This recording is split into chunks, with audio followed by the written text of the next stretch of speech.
this week. It's a family edition. He's been on the program before. His newest job, he's a current member of the New York Mets front office. And welcome my son, Jake Boone, back to the podcast. Jakey, thanks for taking the time out of your busy schedule for us. Hey, thanks, Dad. Thanks for having me. How's spring going? It's great. It's great. We've had beautiful weather. I mean, you got baseball going on. Can't ask for much more. It's been awesome. Okay. I got buddies who I talk to, just people I interact with on a daily basis, and I tell them about, they always want to ask, how's Jakey doing? I said, good. He's not at the commissioner's office. We'll touch on that later. He signed with the New York Mets. So explain to them, so I don't have to tell them, what do you do? What should I tell them? No, I'm going to let you tell them. What do you do now with your current role in the Mets organization? Yeah, I mean, my title's Associate of Baseball Operations, and I think that encompasses a lot. I've only been with the Mets for a little bit over a month now, but I've been able to really get a feel for how a club operates and how things happen in real time on the ground, whether that be, the logistics of getting our whole front office staff and players down to Florida to Port St. Lucie for spring training and getting them all settled and the operations that go into that, to how a roster is managed and different moves you have to make and considerations you have to take on that end. So it's kind of a wide ranging gig, and I've really loved getting to experience all the different aspects of it. So I don't know if that's a very straightforward answer, but that's what I'm up to. Okay, everybody knows you have big shoes to fill. You've got a family that, I know you're proud of. I'm definitely proud of what, starting with your great grandpa, my grandpa Ray, who played a long time and scouted for a long time. The Boone family in this game has done a lot. You've got one thing though that stands out. No other Boone has ever done, and that's work at the commissioner's office. That's right. No one's ever done that. Bob managed front office. Aaron currently managing, Grandpa scouting, but no one's ever worked at the commissioner's office. All right. You've been on the show before, and I'm not going to go down that rabbit hole of Boone and, but it is something that I think people are interested in, is your journey being Jake Boone. And I know as a dad, when I've been asked through the years, because it's not always the easiest thing to do. I grew up with it. You definitely grew up with it. But it's always there. It's you're Jake Boone, and it could be anything. It could be your Bret Boone's son, could be your Aaron Boone's nephew, your Bob Boone's grandson. But there's always something that follows you. As I kind of got more experience, I looked at it and smiled and was proud of when they were asking me, because I was proud of the people aforementioned. But for you played pro ball. We'll talk about that a little later. Burden or a real positive thing, or at times both?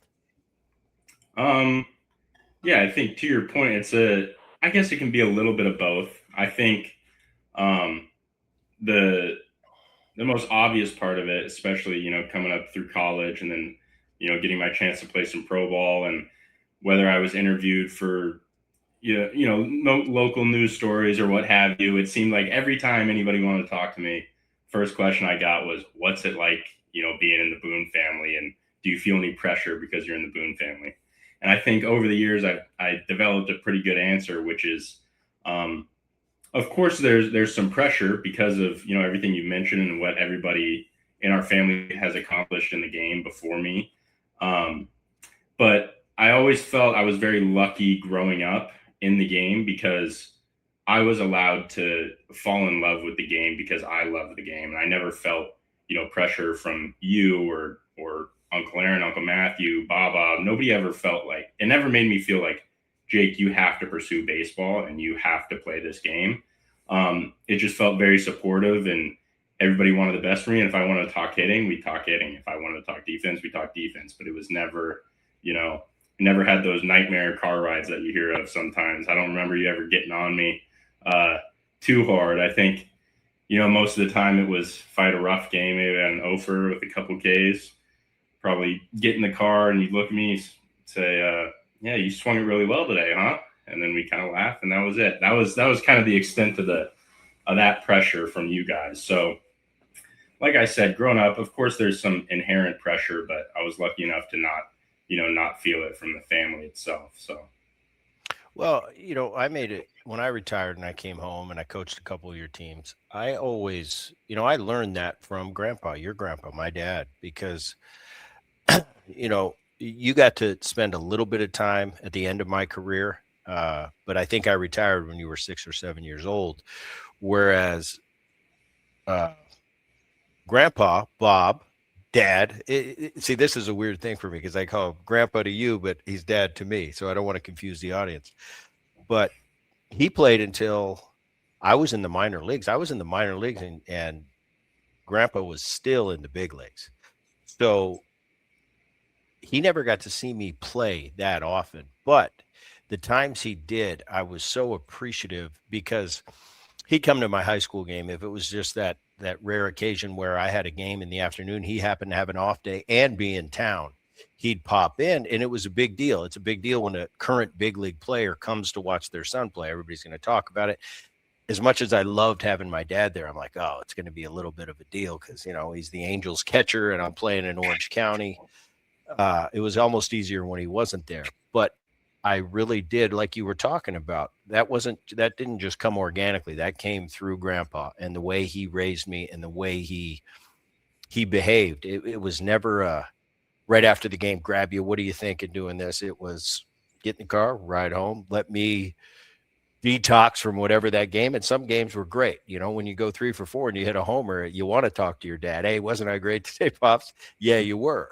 But my dad was, when I had a great game, he would smile and say, hey, really good game. But he never got overly done about it, where you see parents today, and I don't fault them because they didn't have the luxury of growing up the way we did and know what it's like on the other side. So you'll see these kids today and their parents are, there's always that parent that's hanging on the fence yelling at little Johnny. And if they don't get a hit, what are you doing? And when they do, he's the best. And it's just high and low and all over the place. They're just passionate parents. And I understand that. But I always went out of my way to, hey, he's got enough on his plate. Let him be when he wants to talk. And you know how I was with you. It's like, your grandma's is the big one for me. She'd call me, how's Jakey doing? I said, Mom, when Jakey's ready to talk about it, or your mother, how's Jakey doing? I said, he's fine. When you were struggling, he's having a tough time right now. He'll talk to me when he's ready to talk to me. I'm not going to call and tell him what he's doing wrong. He knows that he's in a rough spot. He's got to work it out. That's how we move on in this game is we got to bump our head a few times. And we, I was doing a show this week when asked about what I learned the most from. And I said, I learned the most from getting my butt kicked. I learned the most from being humbled and failing. When everything was going great and I was having great years, I wasn't learning anything. I was just enjoying the ride, but I knew, I never got too high and never got too low because of the experience you have. Because at any time you can go south and that ball look like a beach ball tomorrow. It looks like a golf ball. So that was, I tried to do my best, but that came from Grandpa.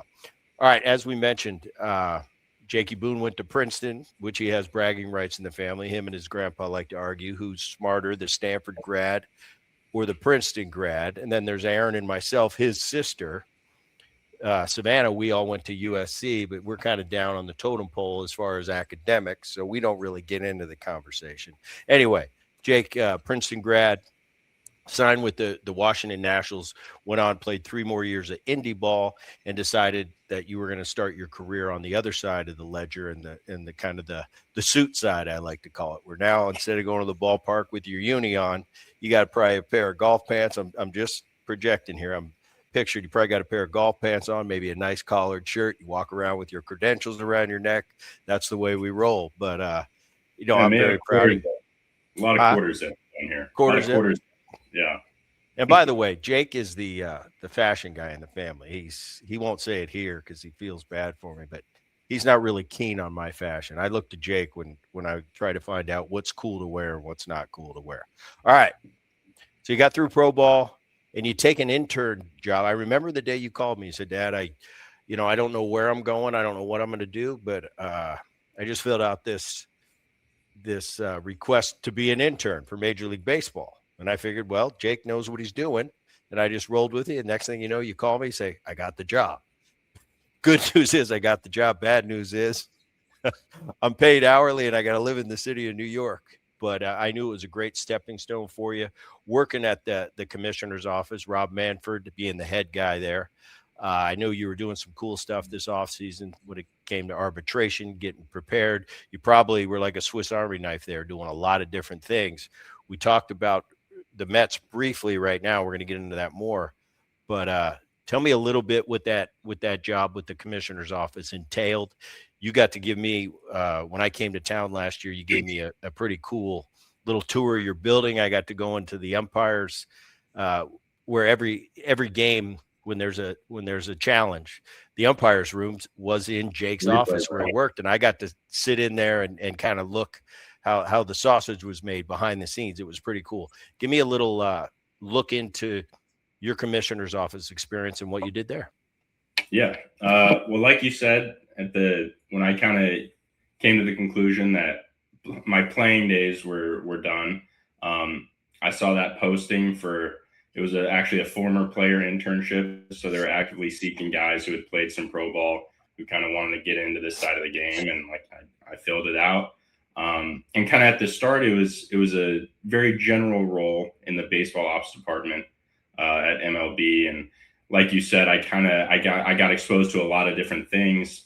And as time went on there, I settled in and got to do a lot of work, with the on-field operations group and transactions there. And I think, in that 8 or 9 months that I was with those groups, I got to see kind of from a bird's eye view from the league perspective, how clubs, manage their rosters, manage their farm systems on a really macro level, how these day-to-day moves look across the league, whether it's, clubs trying to figure out a way they need a fresh arm for their bullpen the next day, or, they want to make this signing and they need to make some room on their roster. Just kind of the ins and outs of how that operated was a lot of the stuff I got to learn while working with the transactions group.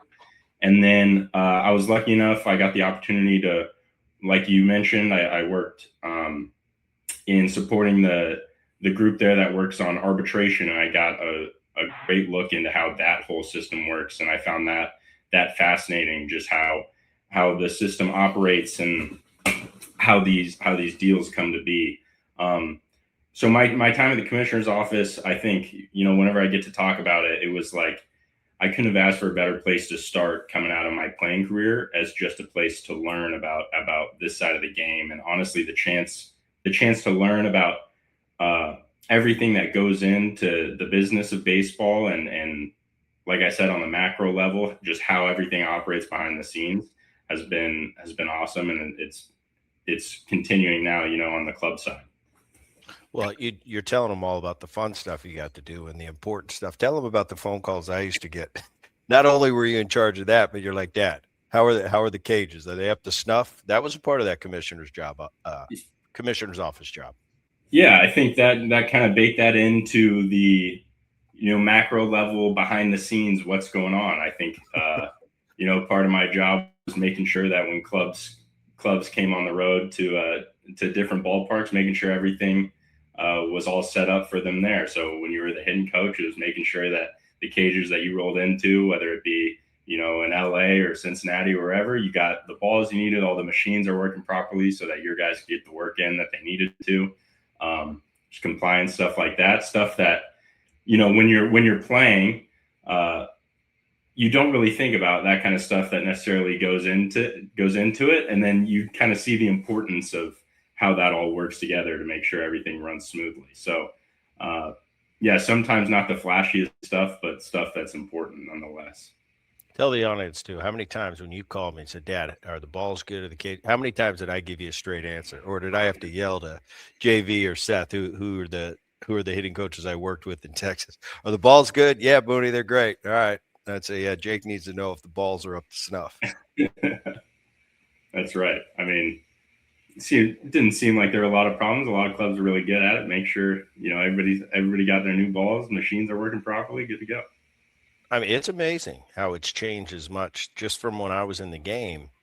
Because I don't remember. Well, back then too, we didn't have 2 or 3 guys in the cage that were on the big league roster, and not only that, but I had tech guys that were outside that were all a part of that hitting group that they would do all the cages and the.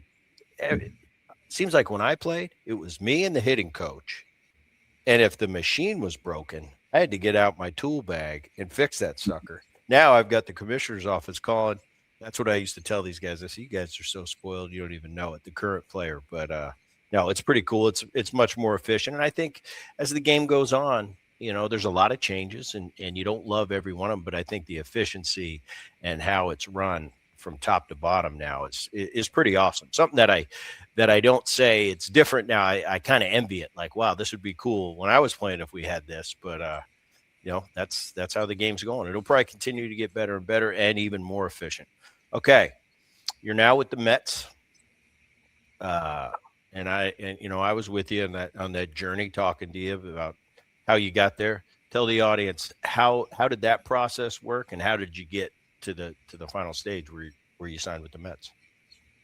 Yeah, I think like you said, I had my internship was running through the end of supposed to run through the end of February there at the commissioner's office, and so come winter of 2025, I kind of wanted to start to figure out what was next. So I think speaking to my time in the commissioner's office, it was a great place to learn about how the game operates and how the wheels turn. But I think long term, I knew I wanted to be on the club side, trying to be a part of going out there and trying to win a World Series, right? And I think the only place you can do that is on the club side. So I started to pursue opportunities there, a lot of phone calls, a lot of interviews, and just throughout the process, all the conversations I had with the people that I'm now working with the Mets, I just loved how they talked about the organization, how they talked about their goals, and how they talked about their processes, and getting the chance to not only stay in New York, but to be with a club that's going to go out there and try to compete and be a contender every year. I think just to have that opportunity really excited me, and that's how I ended up with the Mets. I know you've been out of the game from a player's perspective now, going on your second year. But this is your first time you've been back to a spring training type atmosphere as a non-player. Is it weird now for you going to the yard and going, well, I used to find out if my bats came in, if the spikes were right, if my gloves were all there, and now you're there in a completely different capacity. Not good or bad, but is it just different for you? It's definitely different, but I guess it hasn't been as weird as I thought it might have been. So this is kind of a full circle moment, which I've told my coworkers about as we walk around the complex. But I remember before I was released at the end of spring training with the Nationals in 2022, the last game I played with the Nationals, so my last game in affiliated minor league ball, was on a backfield in Port St. Lucie playing against the Mets. So now I go out to that same field where I played my last affiliated game, and I'm watching live BPs and watching guys run around. And like I said, I've been telling my coworkers, yeah, this is the last time I played for the Nats here. And but no, it really hasn't been weird.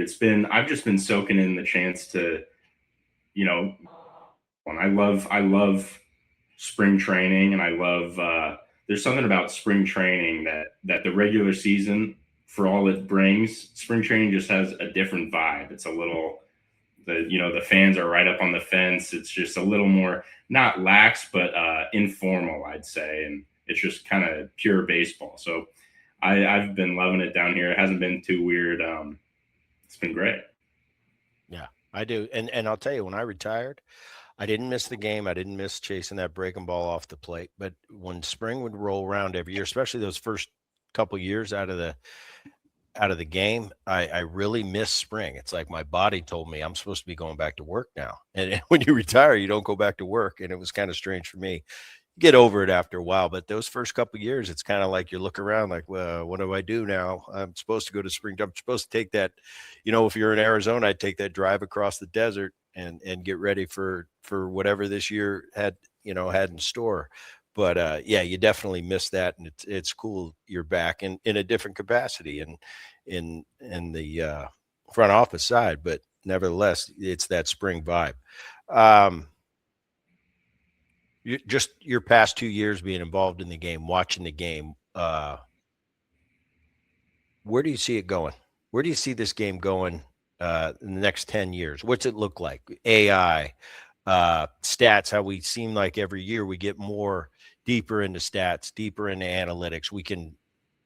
It's amazing what we can come up with and just plug this in. Tell me, give me X, Y, and Z, and you have it all. It's pretty awesome.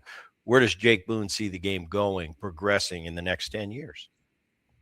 I think kind of on the trajectory it's been on. I think to your point about, the influx of analytics in the game, it's no secret that everybody's trying to find edges wherever they can. And I think the reality is the more effectively you use the data that's available to you, that's where you're going to find your edges. And I think as it progresses, what stuff that might have felt a little more foreign to the everyday fan, the advanced analytics get a little more easier to digest and more mainstream. Because I think the reality is a lot of this stuff and I think a ton of people say the same thing. It's ways to quantify ideas, baseball ideas that have been around forever, right? So a lot of the data and a lot of the advanced analytics actually line up with what some people would consider, old school ideas. It's just a way that you can tangibly talk about it. So I think, analytics are just going to keep progressing and people are going to keep seeking out edges wherever they can. And then on the flip side, away from, performance and data and everything, I think the game on the whole has been really exciting the last 4 or 5 years. I think the momentum's undeniable. I think, last year's World Series was one of the best World Series I can remember watching. It was one of the best I've ever seen. Yeah. What, I don't know, just those two teams going head to head, two very different types of lineups and rotations, but just to watch that play out and honestly the whole playoffs, but that World Series was unbelievable. So I think the game on the whole is in a great spot and moving in the right direction. Yeah, and it's amazing. I mean, I'm not one of those ex-players, my generation was the best. Of course, I'm going to always be biased towards my generation that I played in, but I appreciate every generation. I go back and Grandpa would always be talking about his, and then Dad's talking about his. I'm talking about mine. Now we're talking about kind of your generation. And it always changes. It's always different. But as much as it changes, it stays the same. This past year when I was in Texas, I loved it. I embraced this new way. And as much as people think things have changed so drastically, it's very similar. I think the verbiage has changed. And I'd kid with my hitters, they'd say something. I said, "You want me to translate to 2005?" And I'd give them what we'd say, and they'd laugh. And they go, "Yeah, it's the same thing. It's just a lot of times now you use a number instead of a phrase, but we both know what each other are talking about." So I always tell people, as much as you think, everybody says the game has changed so much. Yeah, it has in some ways. But as much as it changed, it's to me, it stayed the same in a lot of ways, different ways you go about it. But when you get down to the brass tacks, it's still the same thing for a hitter. When that ball's in the zone, you got to do the same thing that your grandpa did to be successful at the highest level. So I think it's great. And I love how each generation changes a little bit. And then generations argue about which was the best. And there really is no right answer. No generation was the best. It's whatever you thought was the best. But you got to roll with it. If you dismiss a generation, the game will just run you over and leave you in the background. So you got to change and with the ebbs and the flows. All right. growing up in Southern Cal, Jakey went to Princeton, and I used to be like, wow, because I grew up in New Jersey. For those of you watching or listening to the podcast right now, it seems like the consensus is if you grow up on the East Coast and you move to the West Coast, that's a simple deal. Like, oh, going to Southern Cal, tough, real tough out here, weather-wise, everything else. But growing up in Southern Cal and going east, that's different for a lot of guys and a lot of guys' experience. But I said, Jake went to Princeton. I remember the day we went on campus at Princeton. We were deciding where you're going to go to school, and it was a beautiful day. And that Princeton campus on a nice day really shows. And I remember looking at you and you going, Dad, this is awesome. I said, Jake, I just want to tell you, this is not the weather you're going to have when you go to school. You found that out, but you've seemed to. I was an East Coast kid. I'm definitely a West Coast guy now, but you've seemed to kind of seamlessly fall into like the East Coast doesn't bother you. You've been there a while now. You were there for school for 4 years. You've been hanging out there the last couple of years. Give me the what's it like being a New Yorker? I definitely cannot claim New Yorker. I think I'm still very California, and I still don't love the weather. But you're right. I've kind of settled in, and I enjoy it. I think it's definitely a different vibe, different pace than growing up in San Diego. And from time to time, I do wish, New York, you can't just run down to the beach if you want and run down the sand and hop in the water. So. But yeah, I've settled in, and I think the East Coast has a ton to offer. But I think I'm still a West Coast guy at heart. But who knows? If I spend more time out here on the East Coast, I could be converted. Okay, let's see, you're in a conflicted state. Okay, your whole life you've kind of know who to cheer for. You go to your uncle's game in New York, you're a Yankee fan. You go to the Texas Ranger game, you're a Rangers fan. Now, you're a Met. So, yeah. When the Mets play the Yankees, you're not only not pulling for your uncle, you're dead pulling against him. That's going to be a little bit different. I've had that with Aaron before because we've always been on separate sides. When I'm doing my thing and I'm not in the game, of course, I'm always wanting my brother to do well. Yeah. When I was with the Rangers, we played Aaron. I talked to him. I was brotherly, but I wanted to beat him. He got me once. He got me for one series. I got him for one series. And when I say our teams, obviously. But that's going to be a little different for you this year. You're used to going to Yankee Stadium and seeing your uncle and hoping he wins. Now, when you have that Mets Yankees series, it's going to be a different Jake. Oh yeah, I think.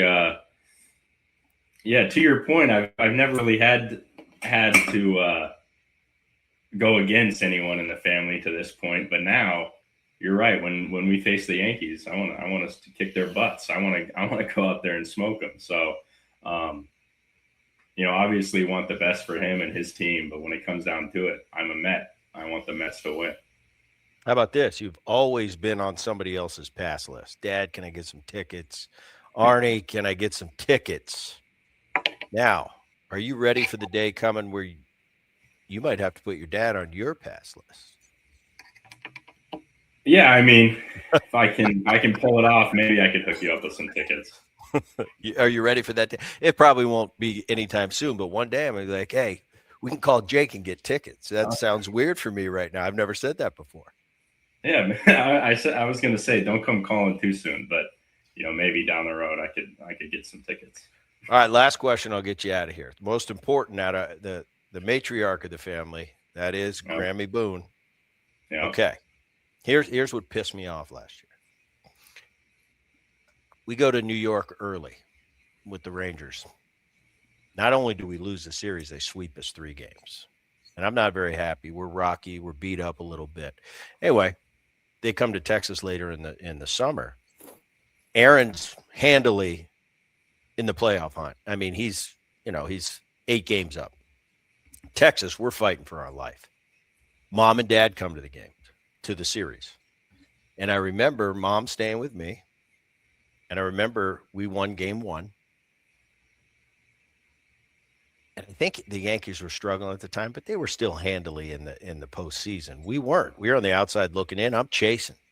Yeah. We won, and I come home, and I always thought I was Grammy's favorite, but she kind of gives me a look, and you're like, oh, you guys did good tonight. You hit good, but your brother needs some wins. They're really, the typical part of the season where everybody in New York saying Aaron's getting fired. I said he gets fired every year. Usually in about August, he's getting fired. It happens every year since he's taken over. And she says, well, your brother really needs some wins right now. I said, Mom, what are you talking about? Wins? I need some wins. She's like, yeah, well, I just want you to hit really good and Aaron win. I said, all I care about is winning. And if we hit good, that's just gravy on top of it. But for the first time, I would yell at her. We won game 2.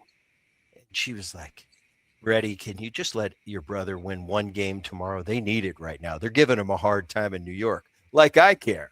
I said, I got a job to do here. We got to win games. He ends up winning the 3rd game. So Grammy was okay with it. Like, well, that's good. You won 2. At least you let Aaron win 1. And I kind of looked at her like, I'm not going to invite you back to Texas. Anyway, where